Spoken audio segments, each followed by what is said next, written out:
Hello बच्चों, आइए देखते हैं यहाँ पे एक प्रश्न। यदि कोष्टक में x कॉमा 2 कॉमा कोष्टक में -3 कॉमा -4 तथा कोष्टक में 7 कॉमा -5 संरेखीय है तो x बराबर विकल्प ए दिया गया 60, बी दिया गया 63 और सी दिया गया -63 और डी दिया गया -60। आइए हल करते हैं और देखते हैं कौन सा विकल्प सही हो रहा है। तो यहाँ पे लिखेंगे मुख्य अवधारणा। तो ये क्या होगा इस प्रश्न के लिए? तो देखिए प्रश्न में क्या कह रहा है कि तीनों बिंदु संरेखीय हैं, यानी कि ये तीनों बिंदु क्या है, एक ही रेखा पर स्थित है। और जब तीनों बिंदु एक ही रेखा पर स्थित है तो इससे बनने वाले त्रिभुज का क्षेत्रफल क्या होगा, शून्य के बराबर होगा। और त्रिभुज का क्षेत्रफल क्या होता है, ये आपका एक त्रिभुज है और इसका निर्देशांक ए और ये बी है और ये सी है। इसका निर्देशांक x1 कामा y1 और इसका निर्देशांक x2 कामा y2 और इसका निर्देशांक x3 कामा y3 है। तो इससे बनने वाले त्रिभुज का क्षेत्रफल क्या हो जाएगा, ये होगा त्रिभुज 1/2 और मापांक में क्या होता है, ये होता है x1 कोष्ठ में y2 माइनस y3 और प्लस यहाँ पे x2 कोष्ठ में y3 माइनस y1 और प्लस यहाँ पे x3 कोष्ठ में क्या होता है y1 माइनस y2 और ये मापांक बंद।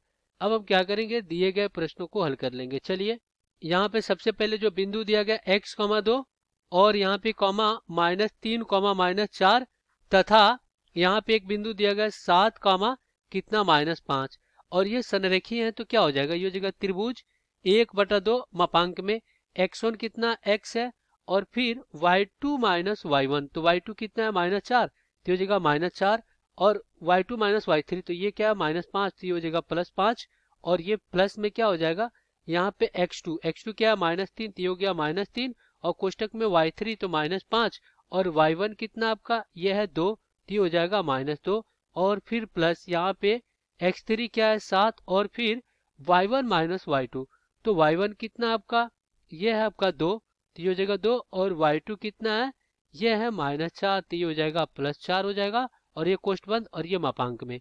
अब यहाँ पे देखिए 2 शून्य में चला जाएगा क्योंकि अब देखिए ये 2 यहाँ पे क्या हो जाएगा बराबर में शून्य, अब 2 शून्य में चला जाएगा तो 5 में से 4 क्या 1 तो हो गया x और यहाँ पे देखिए 7 7 त्रिक 21 तो प्लस हो जाएगा कितना 21 और यहाँ पे कितना हो जाएगा 7 छक्के 42 तो हो जाएगा प्लस में 40 2 42 और बराबर में शून्य। तो यहाँ पे x प्लस कितना हो जाएगा 63 और बराबर में शून्य हो जाएगा।